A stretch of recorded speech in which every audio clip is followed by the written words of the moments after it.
have a powerful influence on employees' health status. With this in mind, the goal of this type of data collection is to better understand how healthy or unhealthy the physical environment is and what will ultimately need to be done to improve and/or maintain it. There are 4 components of the organization that should be analyzed. The first has to do with individual workstations. It is important to analyze the work that employees are engaged in and if it is ergonomically protected. Second, a facility assessment that analyzes heating and cooling, ventilation, safety, and lighting should be conducted. The third analysis that needs to be completed is a review of the present benefit plan. Although this particular analysis doesn't look like the physical environment per se, it does look at a component, which is the benefits plan, that will greatly impact how employees interact with the environment. And the fourth component of the organization's physical environment is the cafeteria, vending machines, and/or physical activity centers. The fourth component of a successful wellness data collection pertains to the gathering of employee protection and productivity data. There are 4 types of data that should be collected with respect to employee protection and productivity. First, an analysis of employee absenteeism records is recommended. Second, the organization should conduct and analyze its disability claims that were incurred within the previous 12 months, 24 months, and 36 months. Third, the organization should collect and analyze data pertaining to injuries and accidents that occurred at the worksite. And finally, the organization should look at workers' compensation claims. Although many organizations have chosen not to analyze this type of data, more and more employers are interested in learning more and monitoring these important areas. With this in mind, it's suggested that organizations collect and monitor this data, like I said, within 12-month time frame, 24-month time frame, and a 36-month time frame. So now we've covered benchmarks 1, 2, and 3. So we're going to go ahead and keep moving to benchmark number 4, which covers how to craft an annual operating plan. The 4th benchmark of a results-oriented wellness program is the crafting of an annual operating plan. The operating plan is the central documentation that serves as the key piece of communication as to what the program will accomplish. The operating plan is important for a variety of reasons. First, the operating plan will provide organizational and individual alignment, meaning all of the important players will be moving in the same direction looking to accomplish unified goals. Without an operating plan, many times organizations will suffer from fragmentation as each key player will go their own way and do their own thing. Secondly, the operating plan allows for organizational and individual empowerment. Because individuals will have important tasks, responsibilities, and priorities, the operating plan will allow everyone to accomplish their specific tasks while at the same time maintaining alignment. Indeed, alignment and empowerment are the key elements that create results. Without a well-developed operating plan, one runs the risk of not being able to systematically achieve the desired outcomes. The operating plan will also serve as an excellent and accountable communication with the organization's senior level executives. Nothing speaks louder to organizational decision makers than a well-constructed operating plan that outlines clear and concise outcomes and return on investment. In essence, the vision and mission statement is a simple 1 or 2 sentence declarative on what the program will ultimately accomplish. While many times people struggle with the idea of developing the vision and mission statement, it really doesn't have to be so complicated. The vision statement is what is seen for the future of the program. For example, a large healthcare system developed the vision statement of health from hire to retire as their ultimate declarative destination. With this one simple phrase, it's obvious that this company has a unique vision of what they want and see for their employees throughout their working history. Goals and objectives are an extremely important part of a results-oriented operating plan. In fact, clear goals and measurable objectives will provide the feedback necessary to move in the right direction. Without clear goals and objectives, there is no concrete way to evaluate outcomes. Many programs do not write goals and objectives up front, and as a result, they suffer greatly when it comes to demonstrating outcomes. Specifically, you should strive to write SMART objectives.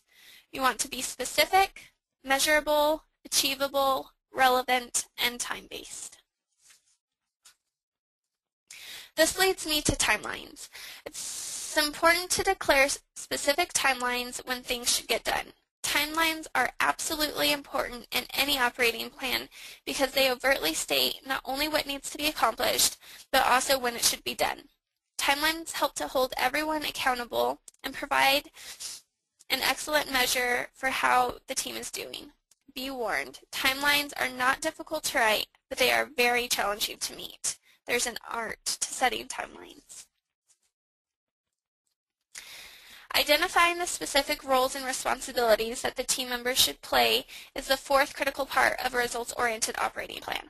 Although it seems straightforward, it is surprising how many operating plans don't specifically identify who or what group is going to be doing what and what they should be doing. When assigning roles and responsibilities, it's important to think of this component in terms of individual strengths and talents. In essence, the people on the team will bring three basic and innate talents and strengths to the table. First, there are the relators. Relators are people. They like to interact, and they're good at establishing relationships. These people are very important to any team because they bring the human element. Second, there are achievers. Achievers are those people who are uniquely wired to get things done.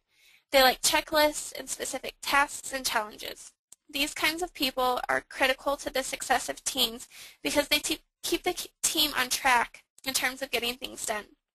And finally, there are the thinkers.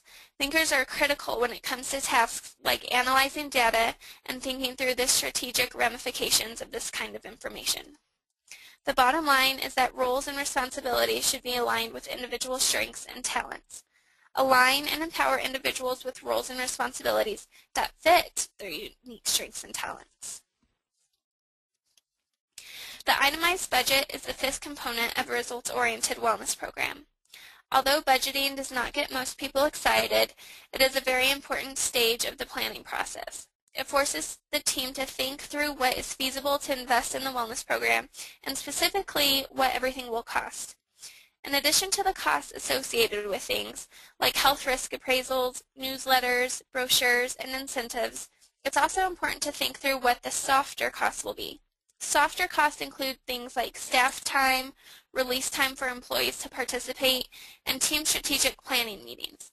All of these things have very real price tags, so if the budget is to be complete and accurate, it's important to think through how much everything will cost. The sixth component of a results-oriented operating plan is the execution of innovative marketing communication strategies. Marketing and communication strategies simply allow for successful implementation and the flow of information to employees, and more importantly, what that information should be. A mix of marketing and communication strategies should include written, oral, and electronic messages. No one in the organization can be expected to get involved in the program if they don't know what's going on and specifically how they can participate. The evaluation section of the plan is the seventh and final component of a results-oriented operating plan. Evaluation measures can and should include things like participation, participant satisfaction, changes in knowledge, attitudes and behaviors, and ultimately changes in environment and culture. Some like to think of the evaluation in terms of keeping low-risk employees low risk and helping high-risk employees return to low-risk status. Regardless of how evaluation efforts are structured, it is essential that the evaluation methods link back directly to the program's goals and objectives. So now that we've discussed how to collect data and what to collect data on, as well as how to craft an annual operating plan, hopefully benchmark number 5, which is choosing appropriate health promotion interventions, will be easy. The fifth benchmark of a results-oriented wellness program is choosing the appropriate health promotion interventions to offer employees and their dependents. One way to choose appropriate interventions is to base them off the data that has been collected in Benchmark 3, such as claims data, employee health data, physical environment data, and employee protection and productivity data, and articulate the organization's operating plan discussed in Benchmark 4.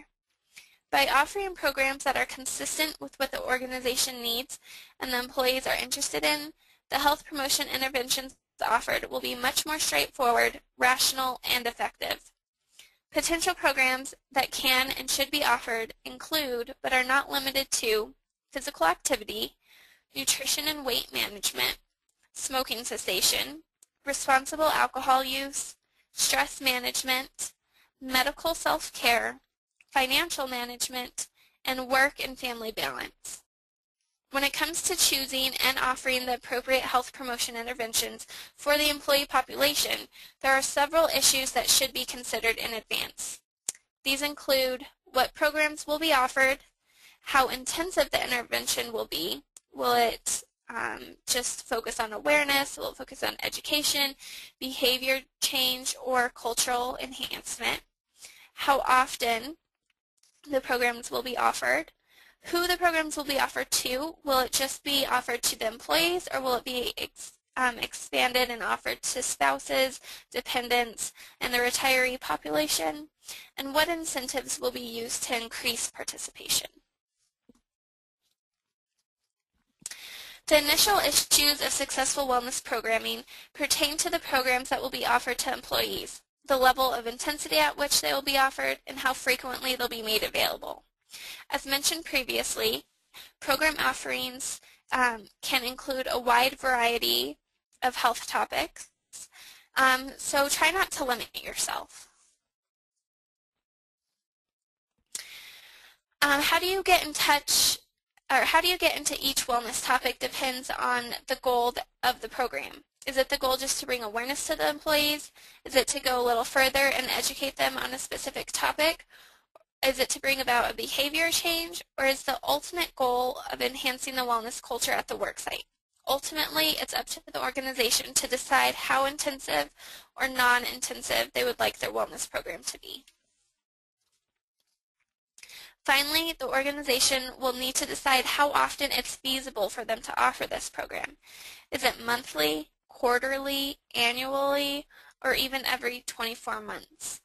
This often relates back to how intense they would like the program to be and what needs their employees have. The next major issue that must be addressed within the context of health promotion programming is the populations to which the programs are offered. Specifically, programs can be offered to employees, spouses, dependents, and retirees. The most common population catered to is generally the employees themselves. However, more and more companies are beginning to recognize that spouses and dependents, as well as retirees, are important populations that definitely need to be reached. The final issue that should be considered within the context of health promotion programming is the incentives which are presently being offered. It's one thing to provide excellent programming, but it's entirely another thing to have high participation rates. Some of America's healthiest companies generate participation rates by carefully and consciously using incentives. So incentives can range from things like t-shirts and water bottles all the way up to health insurance premium savings. So there are 8 basic types of incentives. The first is merchandise, like t-shirts and movie passes. Second, lottery prize drawings. The third is employee recognition. The fourth is well days off. Fifth is cash. Sixth is medical plan coverage enhancements. 7 is health plan contributions. And then the 8th incentive is medical spending accounts. So it's important to understand that incentives are powerful motivators that can absolutely and definitively increase participation. So now we have 5 benchmarks down, only 2 more to go. Hopefully you all are beginning to better understand the necessary steps to creating a successful worksite wellness program. So the 6th benchmark of a results-oriented wellness program is creating a supportive health-promoting environment. It takes much more than just education